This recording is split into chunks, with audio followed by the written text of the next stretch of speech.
കഴിഞ്ഞ ദിവസം നമ്മൾ ഇഞ്ചി വൈൻ ഉണ്ടാക്കിയിട്ട് ആ ഇഞ്ചി നീര് പിഴിഞ്ഞെടുത്തതിന് ശേഷമുള്ള ഇഞ്ചി ഉണ്ടല്ലോ, ഞാനത് വലിച്ചെറിഞ്ഞ് കളഞ്ഞിട്ടില്ല. അതെടുത്ത് നമുക്കൊരു പുളി ഇഞ്ചി കറി ഉണ്ടാക്കാമെന്ന് വിചാരിച്ചു. അപ്പോൾ ഇതാണ് ആ ഇഞ്ചി അരച്ച് നീരെടുത്തതിൻ്റെ ബാക്കി ഇഞ്ചിയാണ്. വേണേൽ നമുക്കിതെടുത്ത് ദൂരെ കളയാമായിരുന്നു, പക്ഷേ ഇതുകൊണ്ടൊരു തട്ടിക്കൂട്ട് പുളി ഇഞ്ചിക്കറി ഉണ്ടാക്കാമെന്ന് കരുതി ചെയ്യുവാണേ. അപ്പോൾ അതിന് വേണ്ടിയിട്ട് നമ്മളൊരു ചീനച്ചട്ടിയിലേക്ക് ഈ ഇഞ്ചി എടുത്ത് കുറച്ച് എണ്ണ ഒഴിച്ചിട്ട് അതിലേക്കിട്ടൊന്ന് മൂപ്പിച്ച് മാറ്റി വയ്ക്കണം.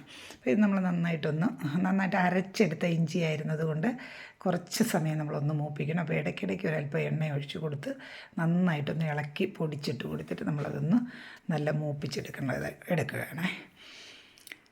നന്നായിട്ട് മൂത്ത് നമ്മൾ കോരി മാറ്റി വെച്ചിട്ടുണ്ട്.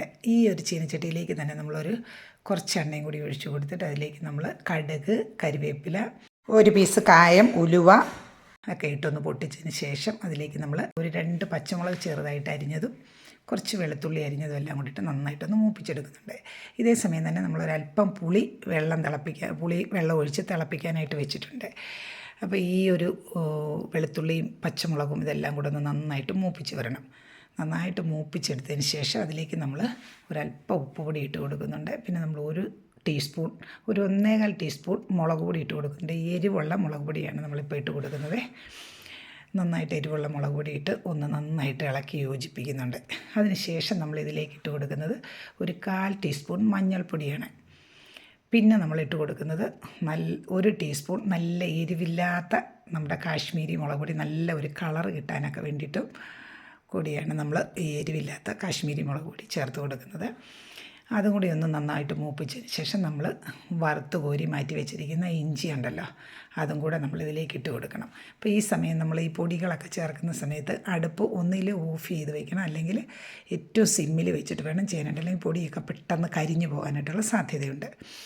അപ്പോൾ ഇതെല്ലാം കൂടി നമ്മൾ നന്നായിട്ടൊന്ന് ഇളക്കി യോജിപ്പിച്ചതിന് ശേഷം നമ്മൾ തിളപ്പിച്ച് മാറ്റി വെച്ചിരിക്കുന്ന ആ ഒരു പുളിവെള്ളം അതൊന്ന് ഫിൽട്ടർ ചെയ്ത് ഒഴിച്ചു കൊടുക്കണം.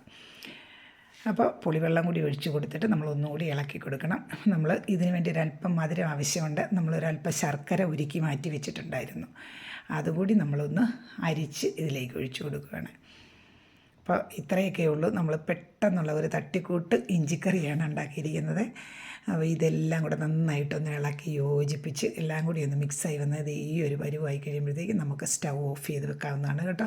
നല്ല അടിപൊളിയായിട്ടുള്ള നല്ല ടേസ്റ്റി ആയിട്ടുള്ള ഒരു ഇഞ്ചിക്കറിയാണ്. എല്ലാവരും ഒന്ന് മസ്റ്റായിട്ട് ട്രൈ ചെയ്ത് നോക്കണേ. അപ്പോൾ ഇത്രയേ ഉള്ളൂ, നമ്മുടെ തട്ടിക്കൂട്ട് ഇഞ്ചിക്കറി റെഡി ആയിട്ടുണ്ട്. നമ്മുടെ ചാനൽ നിങ്ങൾക്ക് ഇഷ്ടപ്പെട്ടിട്ടുണ്ടെന്നുണ്ടെങ്കിൽ, അല്ലെങ്കിൽ ഈ വീഡിയോ നിങ്ങൾക്ക് ഇഷ്ടപ്പെട്ടിട്ടുണ്ടെന്നുണ്ടെങ്കിൽ ഒന്ന് കമൻറ്റ് ചെയ്യാനും മറ്റുള്ളവർക്കൂടെ ഒന്ന് ഷെയർ ചെയ്ത് കൊടുക്കാനും മറക്കല്ലേ.